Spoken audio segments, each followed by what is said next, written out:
One thing that keeps bothering me is there's so many discussions nowadays about how we're being influenced, about the media, how it's all fake. And I mean, I get it to a certain extent because there are algorithms which decide what we see and what we don't. But the thing that really irks me is that we seem to forget the basics of social influence. And that's what I want to talk about today. Welcome friends, I'm Ismail Jem. I'm a psychology and digital business graduate from the University of Amsterdam. And today I want to talk about 3 fundamental psychological studies about social influence. The first way is actually, well, our brain kind of helps with it. Cognitive dissonance is a term which we heard so many times, but a lot of people don't know the essential study behind it, which really shows us how powerful this effect is. Cognitive dissonance is an unpleasant psychological state which results based on inconsistent, conflicting elements in our cognitive system. And it usually entails heightened arousal. I'm not talking about that type of arousal, and which has a similar characteristic as the feeling of hunger. What cognitive dissonance does is essentially it creates motivation to decrease that dissonance, that uncomfortable feeling. The study behind it is from Festinger and Carlsmith from the year 1954. Participants were presented with a wooden block. It was just a plate with different wooden blocks, and they were instructed to basically just turn those blocks one by one until all of them are turned.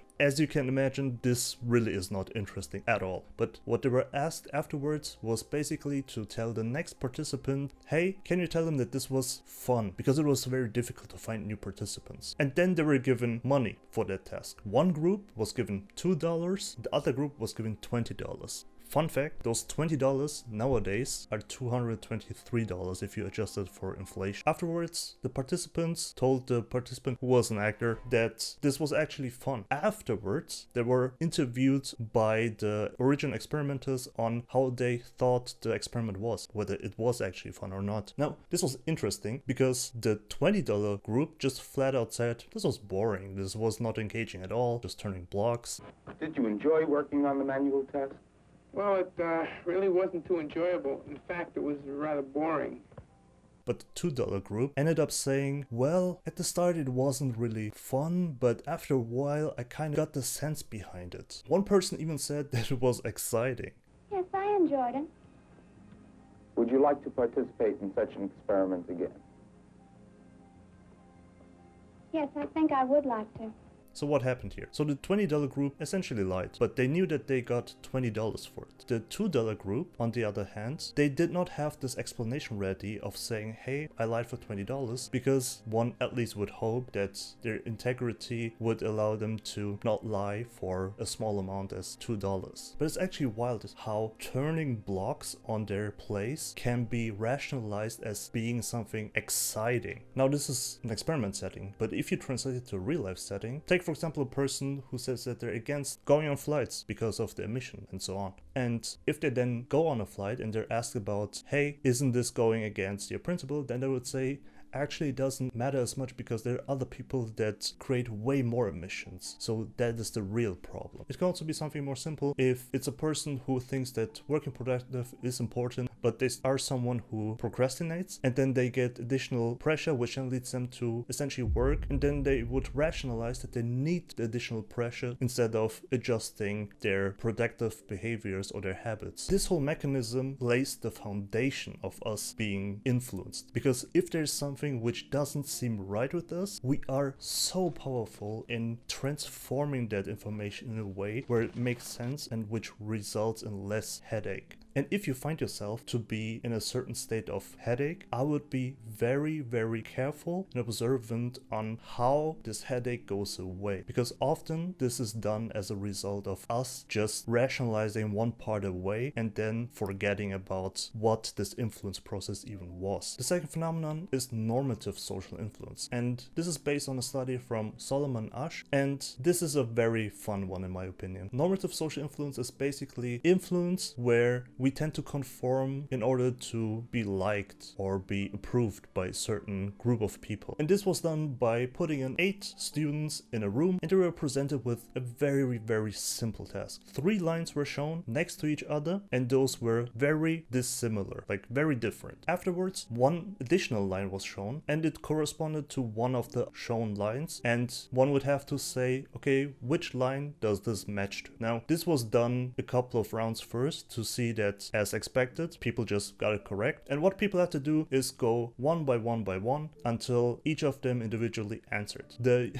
trick about the study is that the last person is the only real participant. Other people are just actors. What they started to do after a couple of rounds is that those actors started to give the obvious wrong answer. And it's funny because you can see in the footage how people react very surprised and confused. But the result is actually quite shocking, because in 74% of the cases there was at least one wrong answer given. In interviews, people said that they kind of thought that they were right, but they just didn't want to give the wrong impression. But some even said that they weren't even sure about their own answers anymore, despite the answer being very, very clear. One important message that I also want to add and to keep in mind is that as soon as one person gave the right answer of the actors, then the error rate dropped from 30 to 5%. And there's also another study from Moscovici where they investigated minority influence. So what influence small groups can have on the large group. And this is a whole nother study, but there it was also possible that if they're small groups and they're consistent in their answers and they keep pushing, essentially they started to also convert the large group kind of to their side. But this was done mostly via the next mechanism. The next mechanism is informational social influence, and it's less about wanting to conform to be liked, and it's more about our understanding of information, whether it's accurate or not. And the main study behind this mechanism was so fascinating to me, and it's from Muzafer Sherif, and people were put in a room and then they were shown a light on the other side of the room, and there's a certain visual illusion called the autokinetic effect, which results in the light moving in a certain direction. Now this is only illusion, the light stayed on its own place. Then each participant, which were in their own rooms, had to estimate how much this light moved. Afterwards they were put into the same room and they had to discuss about their result until they got to a certain agreement. Afterwards, when they put back into a single room, when they were asked again what their estimate was, they gave the answer of the group, not of their own estimates anymore. They basically updated the information that they have on what the correct result was. Now this is the essence of the study. But one thing that really blew my mind is how 1 year later people were asked again on what their estimate was. Now of course, I don't know about you, but I would not remember such a small detail, especially a certain amount of centimeters moving on a study after 1 year. But they were asked again and they answered with the answer from the group. They didn't give a new answer, not the old answer, they give the one from the group. So this updated information persisted for a